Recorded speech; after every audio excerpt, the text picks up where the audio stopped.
Hello and welcome to episode 3 of Hearing in Colour with me, Matt Simon. This one's going to get weird, so strap in. So the Theosophy Society, try saying that, was started by Madame Blavatsky in the late Victorian period. She'd written a book called The Secret Doctrine. They got together to study spiritual ideas and to spread the message. The word esoteric means intended for or likely to be understood by only a small number of people with a specialised knowledge or interest.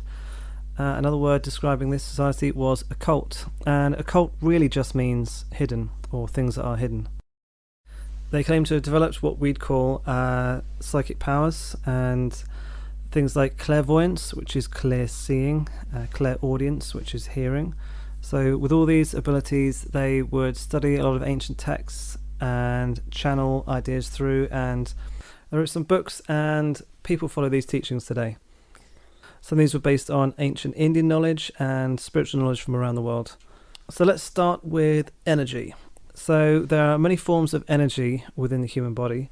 There is electrical energy, sound energy, heat, light is coming off, so energy is being emitted in various forms, and I believe there are other forms which are yet to be scientifically recognized and measured. So if we consider the vitality of the body, the energy, the chi, the prana, as it's described around different parts of the world, this energy is like a life force, and every living being and every living object has this energy. Now, the studies said that there are different levels in frequency of this energy, and these can be related to the chakras. So what are the chakras? Well, the word comes from Sanskrit, generally meaning wheel, and if these are often represented as flowers or spinning wheels when viewed head-on. And there's another awesome book called Hands of Light by Barbara Ann Brennan, which is all about energy healing, and there's some beautiful illustrations in there, and it's really, really good to just see how things are visually represented. It really makes a lot more sense than someone just talking about spinning wheels and things. So the chakras, if you look at them head on, it looks like a spinning wheel, but if you look from an angle, it's more of a cone. And some people believe these are used to metabolize energy on different frequencies. We need to take in food for our bodies, but I also believe that you generally absorb the vitality from the food, and that's the main source of nutrition rather than the chemicals. Although, of course, they are required. There are different systems of categorizing these, but the more modern consensus is that the 7 are related to the colors of the rainbow. And the first one is known as the Root Chakra. Around the perineum, the gooch, just around your junk, that's red and connected to very earthy things. Moving up to where it's called the Dantian in Chinese, it's below the belly button, your center of gravity. This is referred to as the Sacral Chakra, is associated with orange, and things like sexuality and creativity. Moving up to the solar plexus is often called the solar plexus chakra. That's a yellow golden colour and is associated with will. Moving up is the heart, that's number 4, and it's in the middle, so it's associated with balance and also love. That's the colour green, but also pink. Then next one up is the throat chakra, and that is a pale blue, and that's associated with communication. The third eye is in the middle of your brow, which is associated with the colour indigo and perception. And then on the top is a crown, the violet, which is associated with spiritual connection. All well and good, but where did the colours come from? Some people have linked the colours to the notes of the scale. So they used C major, I guess why not? So the root chakra is C, and that's a red. And then moving up, the D is orange, E yellow, F green, G a light blue, A purpley blue, and then B is violet. Some people also associate vowel sounds with these chakras, and we use these in a meditation to balance the chakras out. From the lower, the root, which is connected to physical health, grounding, and the more sort of base things, that is U. Second up, U, then O, R, I, A, E. So the vowel sounds getting progressively lighter as you go up.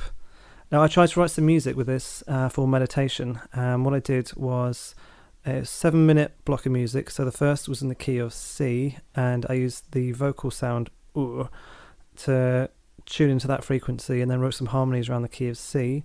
Then the next part was in the key of D, and so progressively going up using a lighter texture in the music and then a lighter vowel sound. So this 7-minute meditation hopefully should make you feel energized, relaxed and more balanced.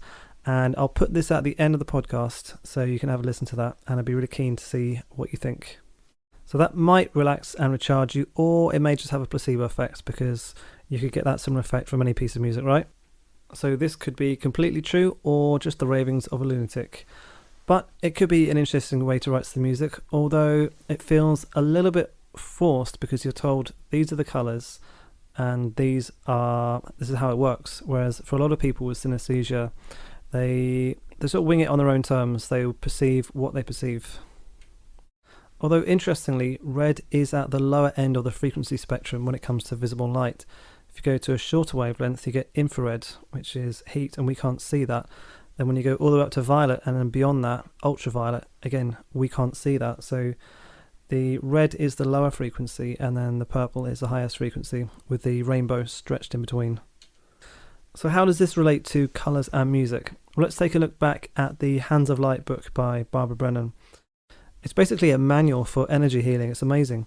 So this might sound like lunacy, but if we look at the Chinese and Indian history of this, for yoga, for example, they call the energy force prana.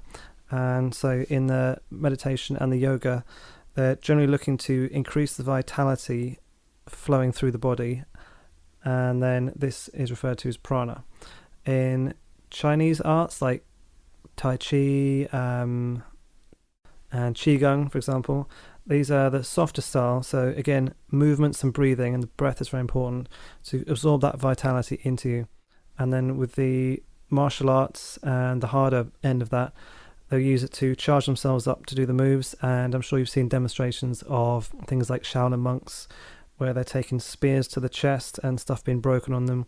And what they do is they move their energy around so it becomes concentrated at that spot, so it can fortify that part of the body. So yoga and Shaolin, generally more accepted in the Western world, and people see, look, yep, there's empirical evidence doing yoga does make you feel a bit better. And some of these martial arts guys, yeah, it could be physical resistance, but they do some crazy stuff. So there must be something in it. If we then look at our own language, how we speak about how people are feeling and how we relate to them, some of the words and phrases that are used are unintentionally extremely accurate. You might describe someone as radiant or blooming, or if they walk into the room, they've got a very dominant aura. Conversely, if someone's feeling a bit ill, they might be feeling drained, especially after talking to someone. What people are generally doing is, without realizing, I think, is they're describing how their aura feels or how other people's are and how they relate to people. Some people might describe it as glittering, or, oh, she sparkles, but no one sparkles physically because they're not made out of metal or glitter unless you put it on your body. But people do seem to sense that in other people. And I can't really paraphrase the book of that magnitude in just a few sentences, but essentially everyone has an energy field with different layers of frequencies. And if you are sick, you're out of balance and the colours are blurred, or there could be like tears in the energy bubble around you. So a healer will repair that and also basically recharge you. And they don't recharge you from their own energy, because that would make them very sick and ill. They would open themselves up as a channel and basically charge someone up like a battery, so then afterwards both the healer and the patient are feeling charged and balanced.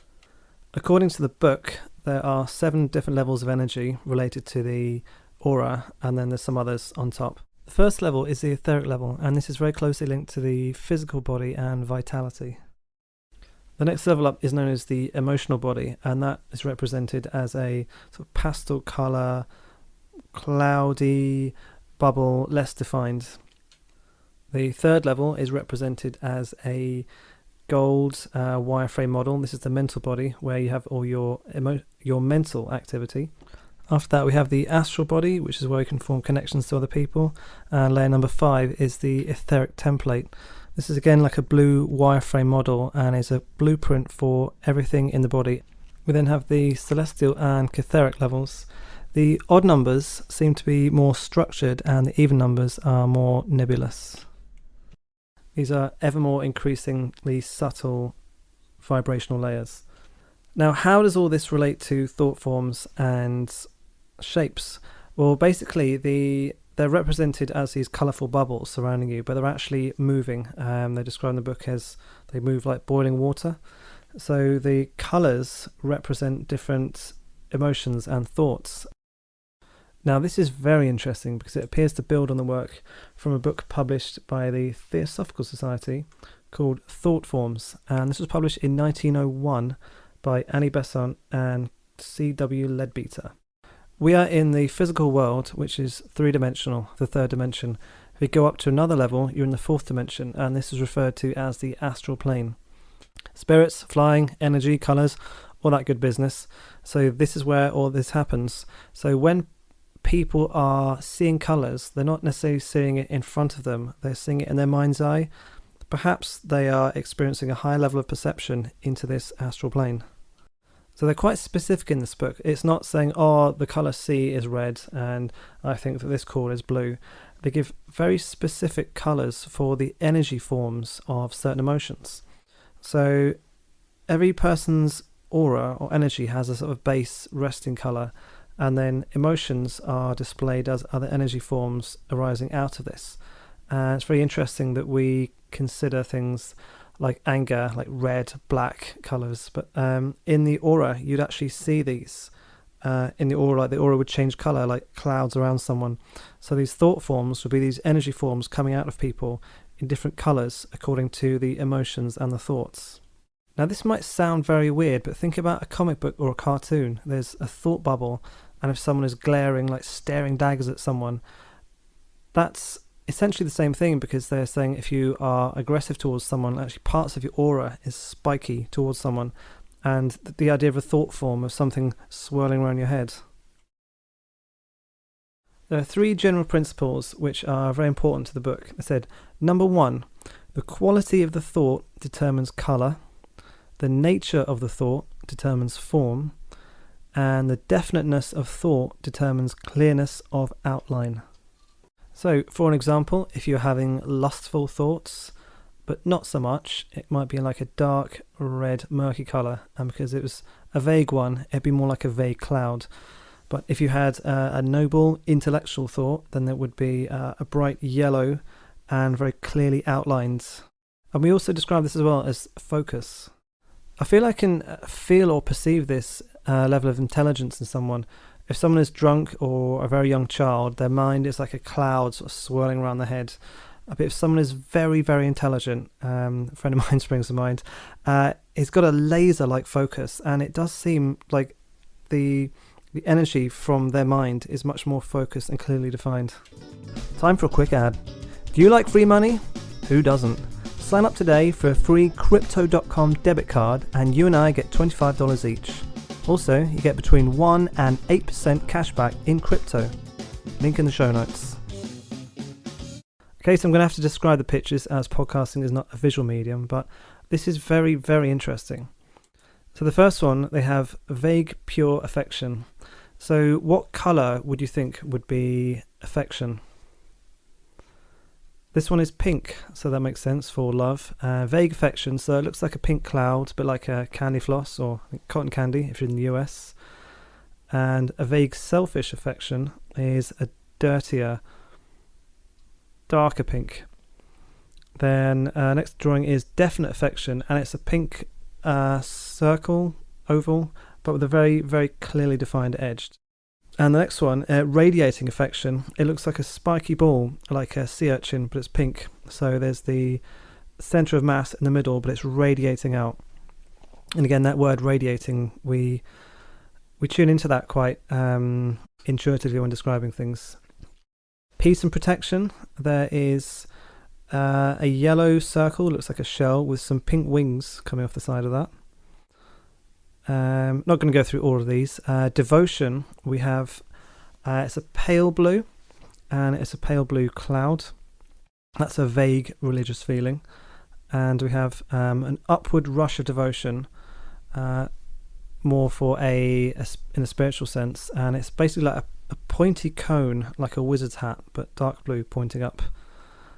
And then the response to devotion, this is quite an interesting one. So this is the energies coming from spiritual levels above that. Looks like icicles coming down, rushing towards to meet it. We have self-renunciation, and this looks like a blue flower, literally shaped like a flower. Now, intellect, we have vague intellectual pleasure. This looks like a brassy cloud. It's a yellow. Then the intention to know, there are some, looks like well-defined yellow-orange worms. One is coiled like a spring. And high ambition, there's a orange circle, orange oval with a clear outline, and then orange hooks grasping. Selfish ambition looks like a sun. It's like a duller yellow-orange, and the spokes coming off are curved like hooks. Anger. Now, this is very interesting. There is sustained anger, which is a red pointy spike pointing downwards, and then murderous rage. So the energy that would be around someone's head or their emotions, how would it feel? According to these guys, it's literally a black cloud with red lightning in, which seems, very fit. And that's the sort of thing, again, in comic strips, if someone is really angry, there'd be like a little cloud with lightning, but that suggests that we're intuitively seeing these thought forms on the energy level. Next one, explosive anger. It basically looks like a red and orange firework. And then watchful jealousy. It's a green tentacle. An interesting green, because you'd associate the colour green with envy, according to pop culture and literature. And then angry jealousy. It looks like a dirty grey cloud with some red tentacles coming out.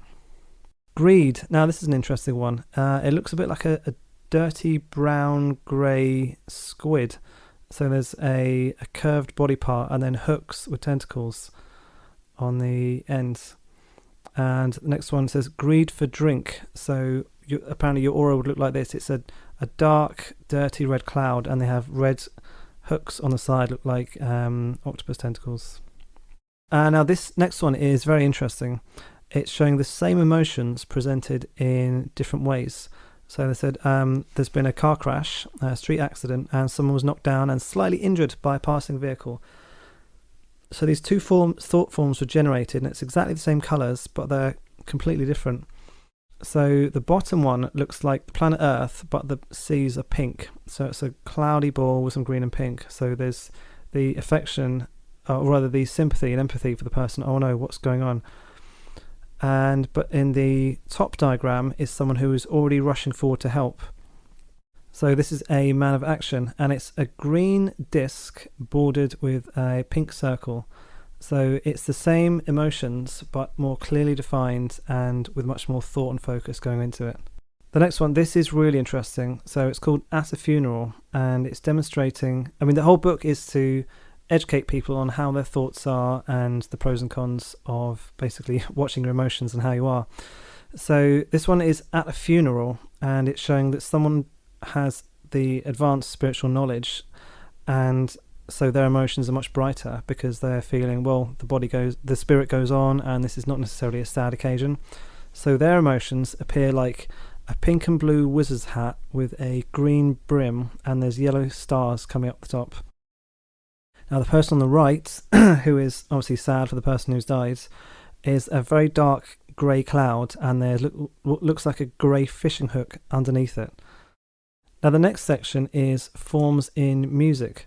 So what they've done as a control is they've drawn a picture of a church, and they said that the top of the spire is 100 feet high, and different forms of music are being played, and they get progressively bigger and bigger. Now they don't say which piece of music it is, but I think they're implying from the first one that it's some gentle choir music. So above the church tower, it looks like 4 stacks of Pringles, and then if you imagine a pink biro draws a circle around those, or like a hot air balloon shape connecting the top of the church tower, and then progressively more outlines spreading out, and that goes roughly 2 or 3 times the height of the tower. Now the next piece of music looks like someone's been eating crayons and has been sick in a pile, basically. There's a much higher glob. It looks a bit like a hot air balloon that's been attached to the top of the church, but using many, many different colours of fabric. So it's generally a gold colour, and there's squiggles of green, there's pink and blue and some orange and red in there. Looks a bit like pepperoni slices on a pizza. And what they've said there is that the forms are not as clear, but this is because the performer or the music has just finished, and the music is still hanging in the air, a bit like smoke from a candle. Now the third one is a huge towering stack of colour, and this is Wagner. And Wagner wrote very big pieces of music like Ride of the Valkyries, that kind of thing. So it looks like mountain ranges. There's some blue and pink, it looks like on a base, and then there's like a red spire. It looks a bit like a Lord of the Rings scene, but in pastel colours. So these two people were saying that they used their developed clairvoyant abilities to look at basically the energy frequency of the auras around us, and this is what the emotions look like, and this is what music looks like. This is far from verifiably scientifically proved, but it's very interesting that these things, which they were saying over 100 years ago, do naturally fit into our ways of speaking. Someone's radiant, blue murder, he was in the blackest mood. There's also a line from a Terry Pratchett book. There's one of the characters who'd had a new baby, and he said, tough day at work, and then when he walked into his son's bedroom, his world went pink, which I thought was a nice way of describing that. So this book mainly focusing on emotions and music, which are two subjects very closely linked and a big subject to this podcast. But they've written some other ones, and I'll have to find them. They described the shapes of sounds as well, which is quite interesting. Like when a train comes into a station, like the screeching of the brakes is like almost like a scythe, like it can cut through someone's energy. Barking of a dog was like little thorns, spikes coming out, and a cow's moo apparently was like it's brown, and it's like basically like a block of wood falling out of their mouth. But it's interesting that the way we speak, our vocabulary and our impressions of energy and music seems to have this consensus agreement that there is at least some form, if we don't agree on the form or the colour, but people seem to agree that things that we can't see but we can perceive, they are there in some way. This doesn't explain why some people feel that Wednesday is red or the number 4 is blue, but these thoughts, colours, forms and music linked, maybe there's something in it. You can find us Hearing in Colour on Facebook, Instagram and YouTube, where you can find pictures and links. Would you like to earn money with no effort at all, simply by having your phone on? The data is being sold around the world anyway, and the Tapestry app helps you take a cut. Link in the show notes. As promised, here is the meditation music. So sit back and relax, close your eyes, and you may feel tingling vibrations gradually travelling up the body. You may feel nothing. Hopefully you feel relaxed and energized afterwards.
Ooh.